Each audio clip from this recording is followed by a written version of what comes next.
Well, I covered some golf this summer. I've certainly seen my fair share of youth baseball games and some dance competitions. But Mitch, I think those seasons are in the past. We are now 5.5 weeks until high school football is kicking off. Are you ready? Is your summer winding down? You gearing up here? Well, summer's winding down, but then we got fall sports, so it seems like it never quits, right? You know how it goes. But hey, these teams are on the field. I've seen some conditioning videos. Practices are going to be starting up pretty quick, and as you said, we're about 5.5 weeks from the 2024 season. So, yeah, we're right there. We got a great episode today. We're going to do a little things you need to know as you head into the season, kind of a preview of our previews, if that makes any sense. And the second half of our show, we got a great interview with Kevin Hieronymous from the Bureau County Republican. So stick around. It's going to be a great episode. Let's get into it. Talking Illinois high school football. If your goals are as high as you talk about, tonight's the night you go out and just take one more step. It's a view from the West. And it starts right now!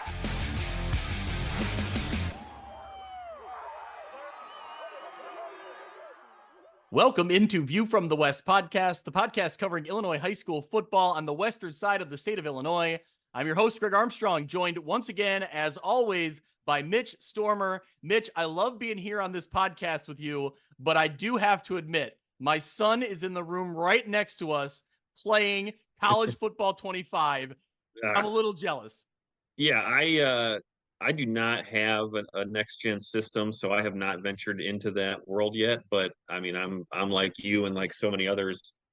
Maybe the older crowd who listens to this show, the parents who played the last iterations of the game, and I don't think I want that smoke from the kids this year because I'm sure I am much worse than I used to be. But yeah, I'm certainly jealous of Casey playing there in the next room. Let me tell you my solid dad move here in the summer. So Casey's birthday is over the summer in June, and he had been asking about, getting as you said, a next gen system, getting a PS5. And so, secretly I said, telling my wife, like, he really wants a PS5. I think we should probably get him one for his birthday. Secretly knowing my Right. ulterior motive was I want to play college football that comes out in a month. So here we are. We have a PS5 set up. We're ready to roll. He is Perfect. pumped. I've been hearing him yelling Yeah, for the last half hour. So that's great. Get them started. that's right. That's right. Well, a lot of good football here to talk about at the high school level as well. So, Mitch, this episode, it's going to be a lot of fun. We're going to do a little things you need to know heading into the season. If you want to look back in our archives, you can listen to kind of our matchups, the games to watch this season. We kind of broke down the schedule a little bit thanks to the Seuss and, his work from Friday Night Drive and Shaw Media. But speaking of Shaw Media, also on this episode, we're going to talk to Kevin Hieronymous from the Bureau County Republican. He also contributes to Friday Night Drive, get his thoughts on the upcoming season, get his kind of thoughts on high school football and the coverage he's done, the great work he's done for years and years. I'm excited to have him on. I've walked the sidelines with him before, but never had him on the podcast. Mitch, I don't think you've probably ever met him or talked to him, but, you've read a lot of his stuff, I'm sure. Yeah, certainly. No doubt about that. And he was probably around. He's been at the Bureau County Republican for a long time. So some of that track football, Big Rivers football from the early 2000s that I was a part of. There were some good teams there that he covered. So yeah, looking forward to talking about maybe some of his favorite teams or maybe the best teams that he's ever covered. So looking forward to that. Yep, excited to pick his brain. And then, like I said, we'll kind of jump in here in a minute and talk about the things that need to know in this football season. Some teams that are on the move, some different looking conferences, some rivalries renewed, some new coaches to get to know and to meet. And speaking of head coaches, Mitch, we've sent out our preseason information form. So athletic directors, coaches, anyone listening, if you have information about your team and you haven't submitted that form yet, I encourage you to go in, find the link. It was emailed to all the head coaches around the area. Find that link, fill out the form. The more information you could give us, the more we'll talk about you and your program on the show here. So it's pretty straightforward. We want to get as much information as we can before the season gets rolling. It helps inform us and really kind of lays the foundation for our whole season. I mean, it helps us learn the names right away, who to watch for, who to talk about. So it's certainly a very, vital part of what we do. Have you had time to look through some of the forms, Mitch? I'm excited when they come in to kind of read through them. Yeah, it's always nice to see these coming in. My favorite is I guess it would have been last year. We got one back from a particular school that said, I think we have a secret weapon on our hands. And in the first game of last season, he showed that out, and that was Casey Etheridge from Princeton. I remember seeing that name in the coach's preview response. It's like, okay, Princeton's got another weapon. I'm sure. No, business as usual there. And sure enough, they were absolutely right on that front. So yeah, always good to see new players, returning players, what coaches are excited about, what they've been working on. So yeah, as much as it might help us in terms of our preview shows and get ready for the season, it's just fun to see how teams are looking and what they're focused on heading into the new year. Yep, a ton of excitement heading into this season. So we have a little bit of breaking news of our own here, but before we get into that, you know who we got to thank. Yeah, I sure do. Once again, as always, Greg, you know it, the listeners know it. Today's episode is brought to you by our friends at Breedlove's Sporting Goods. We're excited to be back with Breedlove's once again this year. Of course, that's Western Illinois' premier sporting goods store for uniforms, apparel, equipment, awards, and online team stores. Breedlove provides all of the same sporting goods services as the big nationwide companies, but faster turnaround, and their uniform pricing is a fraction of the cost that you're probably used to. They offer names such as Adidas and Under Armour and Nike and are extremely responsive with any inquiries. The primary focus on the western side of the state of Illinois, Breedlove Sporting Goods is the fastest way to outfit your team. Check them out on Facebook or at breedlovesports.com, or shoot Cal Breedlove an email at calbreedlove@gmail.com for more information. Greg, you were just there. I want to hear all about it. I want to see it. But most importantly, as I mentioned, we're excited to be back with Breedloves this year. Yeah, so I actually made a trip out to Kewanee about a month ago. I met with Cal Breedlove, and he gave me a tour of, all their facilities down there, their main store, but then also their, where they fill all their online orders, kind of where they do all the back work, the legwork in the background that no one ever sees. Really cool to kind of get in it and see all that's involved. We had a lunch at Cerno's in Kewanee. Mitch, if you've ever been there, it is amazing. Great place. We stopped at Cerno's, and we're able to chat there. I love that place. So any chance to get to Cerno's, I'm totally in. But no, really fun to meet with Cal and to kind of pick his brain on what we can do here. And, I think the really exciting part is we're just looking to make some, create some fun and have a little, excitement around the area. And one way we could do that, we're partnering with Breedloves this year. Mitch, we're going to offer an online store. We're going to sell some View from the West merchandise, some t-shirts, some hoodies, View from the West in this area. We want to promote the fun that is high school football. And what better way to promote that than through some rivalries? I'm really excited about our rivalry t-shirts we have coming out. Mitch, the rivalry you're very well aware of is back this year in the Northwest Upstate Illini. Morrison versus Fulton. We're going to have a t-shirt to promote that rivalry. One on both sides. One for Morrison, one for Fulton. I have an idea of which one you'd be most interested in there, Mitch, but we won't show our bias here, but we also are going to promote another rivalry renewed, Mercer County and Rock Ridge. That's going to be a ton of fun. We're going to have a shirt for Rocky and Moline. We're also going to have a shirt for Princeton and Kewanee. One of, if not the oldest rivalry in the state of Illinois. I think between Rock Island and Moline and Princeton and Kewanee, they both hold a pretty substantial claim to being around for about as long as anybody. So really excited to promote those rivalries, to just have some fun. We'll get more details on that in the next couple weeks, but start looking for on X. We'll be promoting it. T-shirts and hoodies will be available for a variety of different teams and those rivalries we included. That store will be open through the month of August through our preview episodes. Right around the start of the season, we'll close that shop. They'll fulfill the orders, get them all shipped out right in the beginning, early part of the season. Yeah, hopefully the listeners can kind of picture this, but it's certainly when we're talking about swag and t-shirts and such, it's going to be much more of a visual thing. So, the shirts are mocked up. They look great. They will look great in packed stands for these rivalry games. There'll be some other shirts too with some generic football sayings or some phrases that we may use on the show. So a little something for everybody. But I'm like you mentioned, the wooden shoe bowl is back this year. I can just picture whether that game's in Morrison or Fulton. Maybe some of these fans will have our t-shirts on. That's something that not only promotes their team, but gets our logo out there, and we're happy to provide that sort of thing, and increase the excitement a little bit. Yes. If you're interested, if you like what you're hearing here, stay tuned, follow along on X. We will promote, we will show the mock-ups. You can see what they're going to look like. And then once that store's open, we'll send out that link to everybody. And I'm really excited to kind of drum up some excitement, add a little bit of extra creativity and some fun to these rivalries. Two of them that we haven't seen in a while. So it's good to get them back on the field, and I'm ready to just kind of, promote that and have fun with it. So very excited for that. Well, before we talk to Kevin Hieronymous from the Bureau County Republican, Mitch, I kind of just wanted to, give a good overview, kind of what people need to know heading into this high school football season. We've talked a little bit about it in our previous episode, but just kind of get everybody on the same page as we move forward here. I want to let people know our season previews of every conference. We'll break down conference and teams. Will be starting on August 2nd. So Friday, August 2nd will be our first preview. That will be the 8-man as well as the Northwest Upstate Illini. So we'll be joined by Kyle Kampmeyer from NUIC football. He has the insights that we need to know on all those schools up that direction. So he's always great to have on the pod. So we'll get the information from him. That will be on Friday, August 2nd. Because, Mitch, I figure if we're going to start our high school football previews, we should start on a Friday, correct?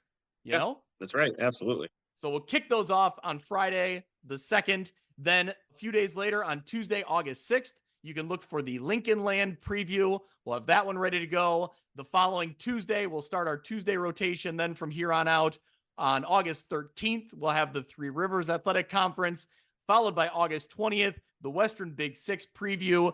And then we'll get into the game day. We'll actually have an episode where we kind of look back on the scrimmages teams are hosting this season. And then we'll get into week 1 on August 27th. And then it'll be go time. It'll be time to kick it off. So that's kind of the look moving forward, kind of the planned schedule. Always card subject to change. If things get crazy, we may need to pivot, but that's the plan going in. So what to watch for, what to be ready to listen for. Well, Mitch, heading into this 2024 football season, we have some changes, some teams in different conferences, but I did want to start with some unfortunate news.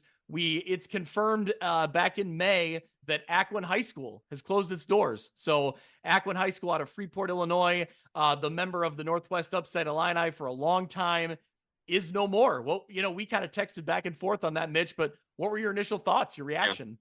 We've talked about this before.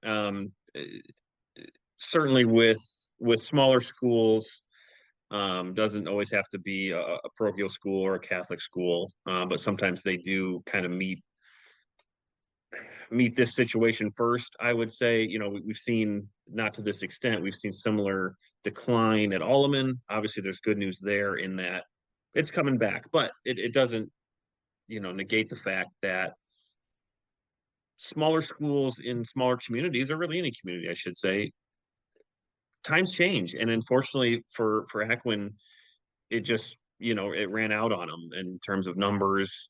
And you hate to see it, right? You hate to see not just a good, historically good football program go, but to have any school close, it's just a horrible thought. And should clarify that the K-8 Acquin school will stay open. So they will have a grade school element, but for our purposes here, for football talking, it's weird to not have Acquin on the map. I mean, they were a great football program for a long time, powerhouse in the 80s, won a state championship in 81, won another state championship in 86, and then kind of revived themselves back in 2005, right? When I started covering high school football, really in the state, not in the Rockford area, but in this Quad Cities area, I always knew that Acquin was going to be one of those really strong programs. I remember seeing them go up against Milledgeville several times, and I'd cover games in Milledgeville, have good games with Galena when they'd come this way. So you knew they were going to bring a solid program. Back in 2019, I think they were 11-1. That was, one of their last great full season, full 11-man seasons. And then even as an 8-man program, a couple years later, they were 6-3. So they had some good teams, some good athletes over the years. It's just weird to not have them in that mix in the 8-man ranks, where we always thought that Milledgeville, Polo, Acquin, Amboy, those were going to be good teams year in and year out, right? It's weird to not have Acquin in that mix anymore. It's hard to stop stop that train sometimes, and Yep. it's just unfortunate that the schools come to the end like here in Equin. And I think, a lot of times it's, tough to see. It hasn't happened in a few years, but going back a few years when schools would consolidate, right? And you'd see that individual side of a school go away because of a consolidation. But in this case, it's like, it's not even really consolidated. It's not forming into anything else. So that's kind of the finality of it, is like, it's just, it doesn't exist anymore. So that's kind of a weird, weird thought, and, unfortunate overall. And which is too, it's one thing for the students, but also for the teachers and the staff. Yep. Obviously having to find new places of employment. So just tough. So we wish the best of luck to everyone out there in that Ackman community. Yep. So a few other schools on the move here.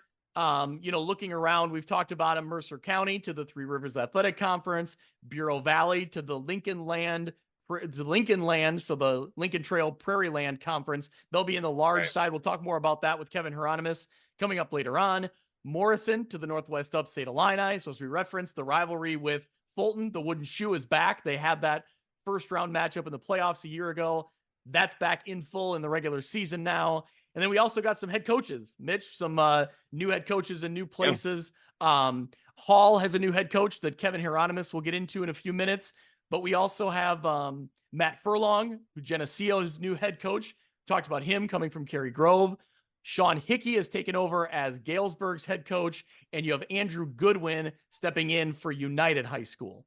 Goodwin used to play at Eureka College. He was at Normal Community, who normally has a pretty good football team. He was there the last 4 seasons, working with their wideouts. So new changes, new horizons there at United, and looking forward to seeing all 3 of these coaches. Really, we talk about Galesburg, the circumstances that they came into needing a new head coach, which we don't need to get into, and certainly Geneseo, one of the most historic programs in the state.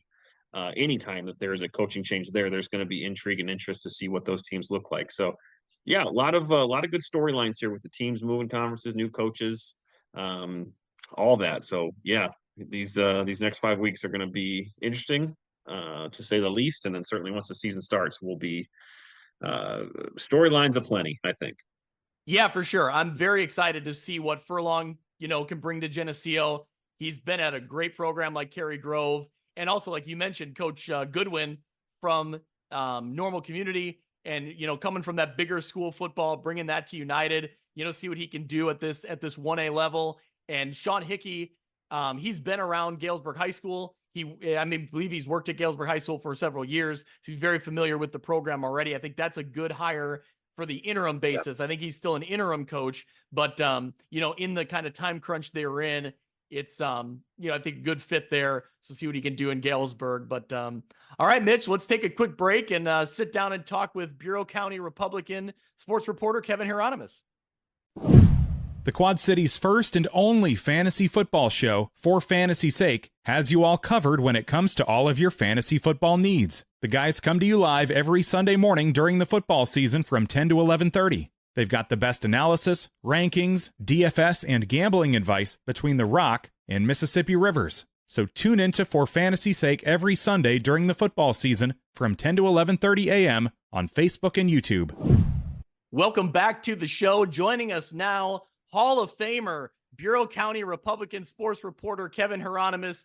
It's not very often we have a Hall of Famer. I don't think we've ever had a Hall of Famer on the show. So congratulations, Kevin. You're the first one. Well, thank you. It's maybe something I'm not really used to when someone says that. I'm just a little old boy that grew up in Atlanta, Illinois. Yep. Well, you do great work. Certainly much deserved. Mitch, you're not in the Morrison Hall of Fame, are you? I didn't want to slight you. No, they would be scratching for anything if they were trying to put me in there. So no, not at all. Well, anyway. Well, Kevin, I'm not blocked from it, but no, I'm not in it. Okay, there you go. Well, Kevin, thank you so much for being here. You've already kind of been out and about. Tell me, what you've seen, who you've talked to, and, just kind of getting ready for the season here. Yeah, it looks like a real good season here in Bureau County. Just yesterday, Princeton had a controlled scrimmage with Washington. Washington was 6A semifinalist last year. And of course, Princeton was a 3A quarterfinalist. And it was quote controlled scrimmage, no tackling, but it got to be fairly physical at times. Good, clean football, and it was kind of fun to watch. Get a good start on football season. Yeah, it really is. It's, speaking of Princeton and taking on I know it's a controlled scrimmage, but talking to, a 6A school like Washington, it really seems like Ryan Pearson and this program is really, they're ready to embrace, anyone that they want to play. And I know in this example, it's a controlled scrimmage, it's preseason, summer stuff, but it's just one more way I think that Princeton really put themselves on the map, right? As a team that they're willing to go out and try to find any opponent to 7-on-7, to scrimmage, to be on their schedule, whatever it is. And that's a lot of fun to kind of have Princeton, really putting themselves on the map over these last few years.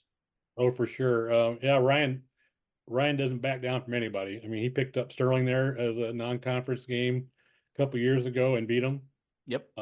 Yeah, Ryan's basically will play anybody anytime, and the kids have rose to his challenge to him.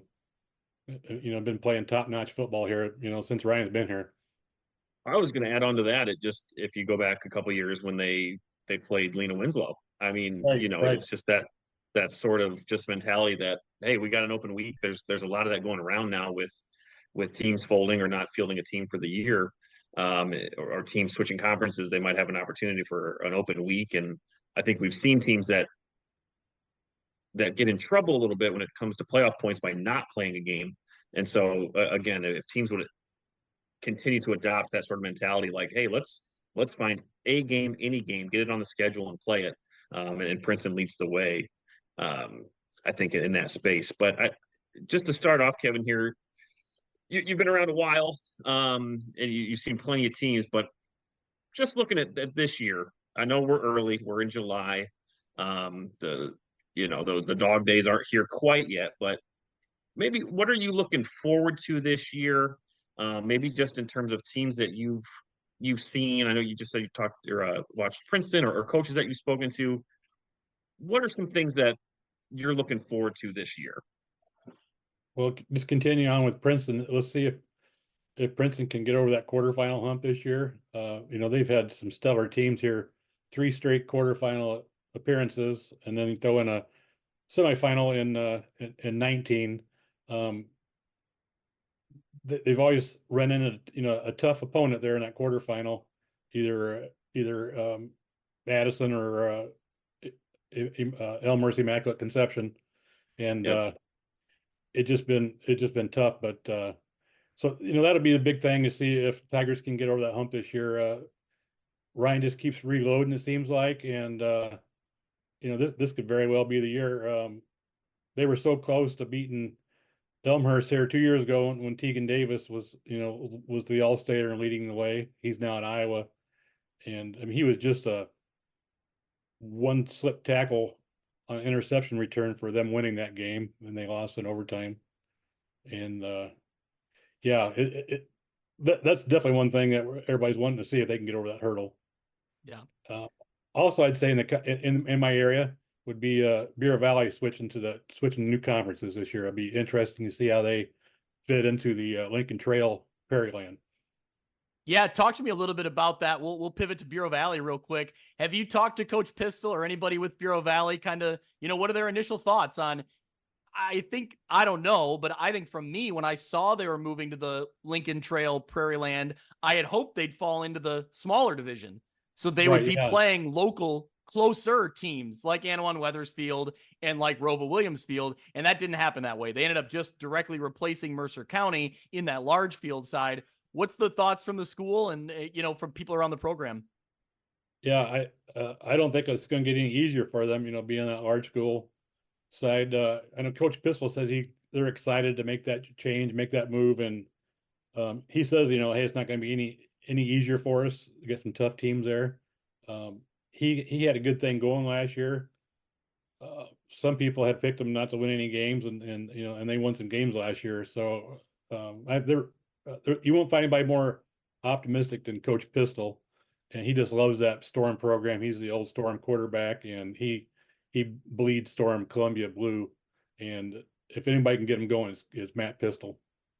Yeah, I mean, the fact that they were fighting for a playoff spot in week 9 Right. last year. So, yeah, Right. I mean, to show kind of where the program had been and to get it back to that in week 9, to be playing that big of a game in week 9 is, yeah, certainly a testament to him. I really like the way he leads the program. Yeah, I was just looking at their schedule. They open up here in a couple weeks on the road against Monmouth United, and then they've got a pretty interesting game in week 2 where historically this team has been pretty good. I don't think they were that great last year, if I'm remembering correctly, but Ridgeview Lexington, the Storm will be on the road against Ridgeview. So, but in the meat of their schedule, right in the middle, you've got Farmington, Knoxville, and an Elmwood Brimfield team that I think is going to be pretty good. So, yeah, like Kevin said, it's going to be an uphill battle, I think, for Bureau Valley. Not in the sense that they're not prepared for it. It's just different competition. It's bigger schools. So I echo what Kevin said. I was really impressed with Bureau Valley last year from the jump that they made from the year prior and the players that they have coming back. They could make some noise, but it's just you never know in this first year playing all these bigger schools. Yeah, they'll be battle tested on the road for sure, and then they'll have to take some long road trips. So they'll have to, be mentally strong as much as anything else. Kevin, what else you seeing out there from teams in your area, and what catches your eye? Well, we got Hall here that we cover, and they have a brand new coach, Logan Larson. He comes from Athens. He was a assistant coach there for their 2A runner-up last year, and he's going to be the first Hall head coach in many years who has no ties to Hall High School program. So it'll be interesting to see how, quote, the outsider does. And, I had a nice talk with him, and he really picked up a lot of feedback from the previous coach, Rainey Tiemann.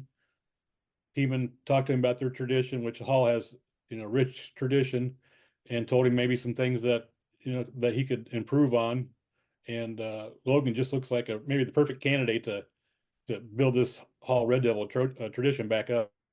Yeah, when you're talking about that Spring Valley Hall program, I'm going to date myself a little bit here, but like when I was in high school, late 90s, early 2000s, Hall was like the program in the area when it came to high school football. I mean, you talk about the tradition and you talk about year in and year out, that was a team that you always had to watch for, right? I mean, you were covering a lot of those teams. They were great. Oh, for sure. Gary Vicini just had that, the Red Devil machine rolling. State champs in 95, runner up in 96. And then a few years later, state champs in 2001. So, two state championships, three state finals appearances in 6-year stretch. I mean, wow, you couldn't ask for anything more. Yep, absolutely. Well, speaking of state championships, you have a state champion in your area from Amboy in the 8-man division. How much fun was that? This was really a remarkable season for them. Oh, it really was. They were just, as far as 8-man football go, they were just a powerhouse. Yep. I mean, they just ripped through everybody. I don't remember the final score of the championship game, but that was a blowout. And frankly, they're kind of picked to do it again this year, and maybe just keep rolling. They're just so loaded. All right, Kevin, I want to swing back here to Princeton and talk about your history with covering Ryan Pearson, first as a player, but now as a coach. What are your thoughts or memories on just seeing his progression, as I mentioned, from a player from a younger age to now being at the helm of that team, the 5-time defending division champions? Yeah, he came in here. He had a good thing going down in Canton, and he saw better opportunity maybe for him and his family to come to Princeton in 2017.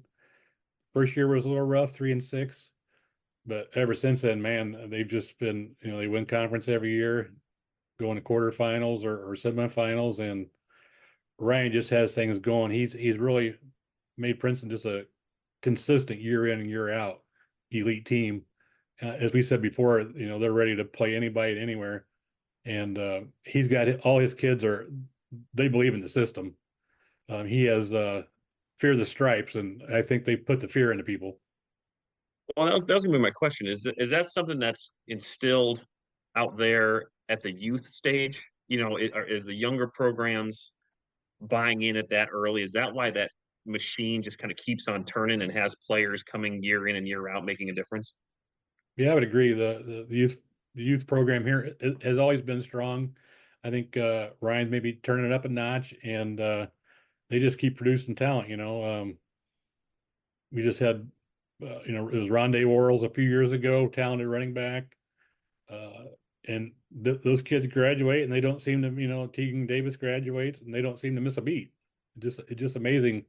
Last year's team produced two kids going to play Division I, both linemen to play Division I football. And, just basically Ryan told me yesterday, just next man up, mentality.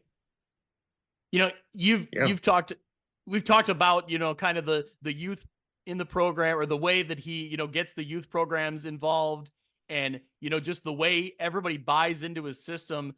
But looking back historically, I mean, Princeton hasn't always had sustained success for year over year. They had some blips on the radar where they were good, and then there were some down years. And it just seems like what Ryan has done here has really vaulted them up to, that consistent high level every year. We've talked about little reasons why, but what do you think? I mean, you talk to him, after most practices, after every game. What do you hear from him, or what does he do that's different that keeps that sustained success? I think the biggest thing is Ryan's a winner himself, and that just feeds off his kids. They know, hey, coach expects us to win, and they've totally bought into everything. They believe they are winners, and they do go out and win. And you hit it on the head. Princeton's had some elite teams over the years since I've been here. '89 state runners up, 2002 semifinalists, and then but it's kind of up and down, And Ryan's been level, top notch ever since he's been here. Yeah. I gotta give you a shout out that as a reporter, as a local high school reporter, you're still walking the sidelines. I think a lot of people go up to the booth because you can see a little better, maybe gather stats a little better. You walk the sidelines with Ryan Pearson, but what do you love about being on the sidelines during games? Yeah, I guess you could say I'm old school. I like that sideline feel to it, and I got to get a little wiser as I get older and not get so close to the action. I think 3 years ago I got taken out by a kid on another team, and he kind of looked at me, "Old man, what are you doing?" And he got up and left. And besides taking a few hits over the years, that's the place to be. Yeah. Any fun interactions, anything that you can share that you overhear, or just things you're not going to hear in the booth? I know I kind of get busy, shooting video. I get distracted, worried about getting the shot. So I'm not always right there, but your eyes and ears are right there. What's fun stories you've heard over the years that maybe that you can share that's, podcast appropriate, Yeah. I suppose? Well, Ryan has a lot of unique play calls that, they're like basically code names, and I've asked him about it. And I said, I've asked him, I said, well, I'm sure you can't tell me what those all mean. He goes, no can do. So, but yeah, I just love hearing his coaching, and, and all the teams I cover, like Bureau Valley, former assistant coach Craig Johnson was always real intense. Matt Pistol's real intense. It's just neat to see those coaches, really get after it, and that just feeds off on their kids. And here at Princeton, there's a few guys from the 1989 team that are on the chain gang.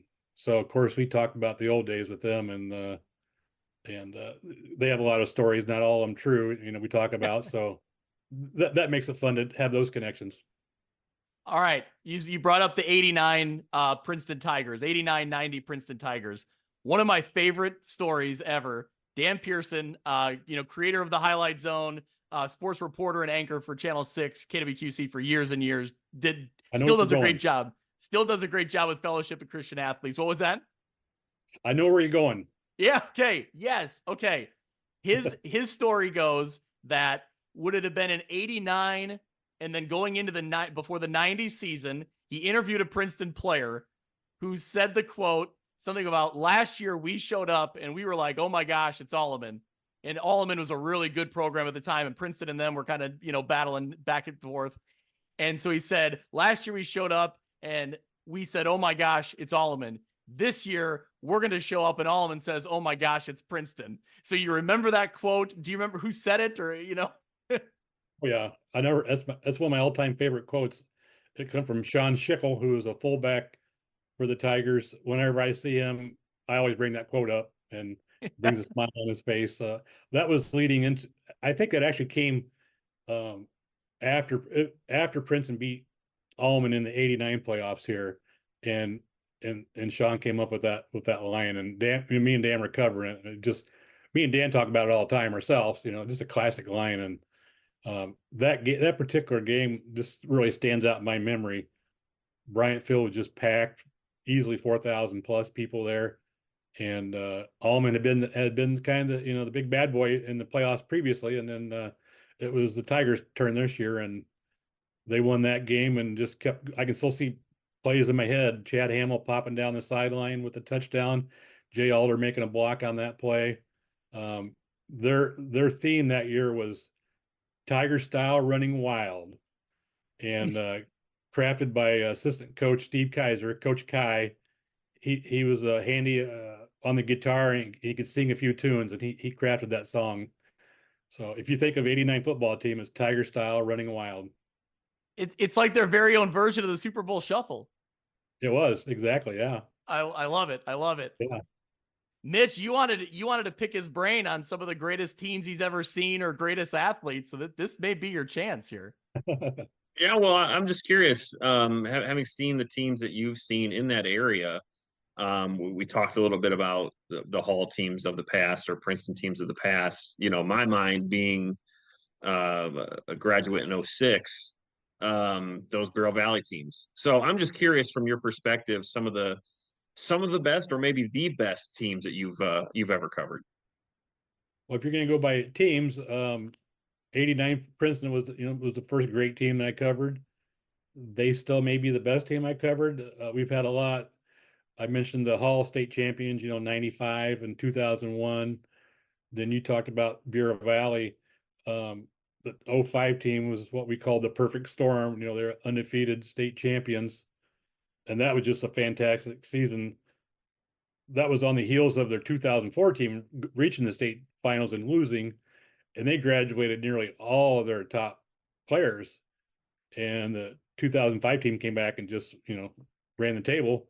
And of course, they had Garrett Barnes, the all-world quarterback on that team that just made everything happen. Yeah. Well, and he was a running back on that '04 team. That's how much talent that they had. Yeah. So, he was a running back as a sophomore in '04. right. Quarterback the '05 team. And he was a human highlight reel. We kind of referred to him as Superman. We had some good pictures of him. Yeah, that was. I remember those. I remember those season previews. And I think Bureau Valley at the time was using Superman pride stickers at the time, and so yeah, that was. I remember that all too well. That was the theme of that '05 year. So. To me, that was certainly the best team that I ever played against. We played against some really good Newman teams in that same early 2000s time frame, but the speed of that Bureau Valley team, the offense that they ran, and of course, when you have a perfection quarterback like Garrett Barnes running the show, to me, there was no other better team that I've ever seen. Garrett Barnes, to me, I started covering sports in this area around early 2000s, and he's probably still the best athlete I've ever seen on a football field. I mean, the things he could do. He medaled in shot put and hurdles in track. Yeah. I saw that same year on a playoff game it would have been his senior year, probably '05, in down in West Hancock. It was like a 3rd and 23 from like the 30-yard line. And he scrambled back, looked downfield, had nothing, got in trouble, kept scrambling, scored a touchdown from 30 yards out on a 3rd and 23 on a play that looked completely broken. And it was just like, it was crazy. The things he would, like you said, a human highlight reel stuff. And for me as a young, videographer, it was gold. I mean, he was going to give you some amazing footage, plays you'd never see. So what other players stand out over the years? We talked to teams. Yeah, that's what I was going to pivot to. Where does somebody like Barnes or somebody like Mac Resetich, like how would you decide the best player that you've ever seen? Yeah, that's a tough call. That year with Mac Resetich at Hall, Princeton had Tegan Davis, and arguably the best all-around athlete at their school. All-around athlete, not just football. Mac could have played college baseball easily, and that's what he was planning on doing until Illinois came knocking on his door kind of late in the game, and he had a nice freshman season at Illinois. And you got Tegan Davis. He was, like I said, he was probably the best all-around athlete ever at Princeton High School. He had the unfortunate knee injury. He's bouncing back from that pretty good now. And then we got Garrett Barnes. They would be the top 3 all-around athletes that I've seen in 38 years here. Wow. Yeah, I think, Mitch, correct me if I'm wrong, but I think we had Mac Rosetich and Tegan Davis were tied for our player of the year that year. We literally we went through the whole podcast and could not decide. We could not decipher between which one we were going to pick over the other one because they were so above and beyond and equaled. They were we couldn't pick. So they were both our players of the year that year. But it was a testament to Mac Rosetich too, when they got a tough draw that year in the playoffs, having to play. Was it help me out here? On the road at Sacred Heart? Sacred Heart. Yep. Yeah. And, Ken Leonard, the legendary head coach, the one thing that he said in any interview that week was, we cannot stop him. We just have to hope to contain him. And I think he returned a kickoff in that game or something. But, when you get the eye of a legendary coach like Ken Leonard, you know that you're doing something right. So I always thought that was really neat that a coach like that would call him out. Yep. Well, Kevin, talk a little bit about, looking at your career, and we've talked about the teams and the players, but overall, just talk about, the local journalism, the landscape of local journalism, and how you've seen it change, what things you like, or maybe things you miss from an era that's, bygone, or I don't know, just talk through, you've seen it, it's changed, it's morphed over the years. Oh, without a doubt. There's been big time changes from the production side when I first came here. The old time we used to print copy out, and then the girls would wax it and place it on the pages, to being able to get on the screen and paginate, as we call it, lay out your pages on your screen. And that was always fun. This thing's really evolved now with being with the Shaw Media umbrella. We have a nice strong sports group kind of all throughout Northern Illinois that we're just a big team now, and kind of everything goes through that. And of course, we have this big push for football, Friday Night Drive, and that really kind of drives our sports coverage. Yeah, Mitch and I are huge fans of Friday Night Drive. I think the coverage is great. What the Seuss does to kind of, bring attention to the playoff process and the, all of the ins and outs of scheduling. It's amazing the work he does, but just overall, like you said, it's fun to follow along. We're subscribers. I encourage anyone to go out and subscribe to Friday Night Drive. Has it been fun for you to kind of get connected with these other parts of the state and kind of be able to share notes and, share information? Yeah, it has. I kind of done that, previously, just not as a more consistent basis as we do now. So yeah, it's been good to find out. It's easy to go to if we have an opponent coming up. Hey, it's easy to get some stats and stuff like that from fellow Shaw sports guy. Well, Mitch, anything else you got for Kevin?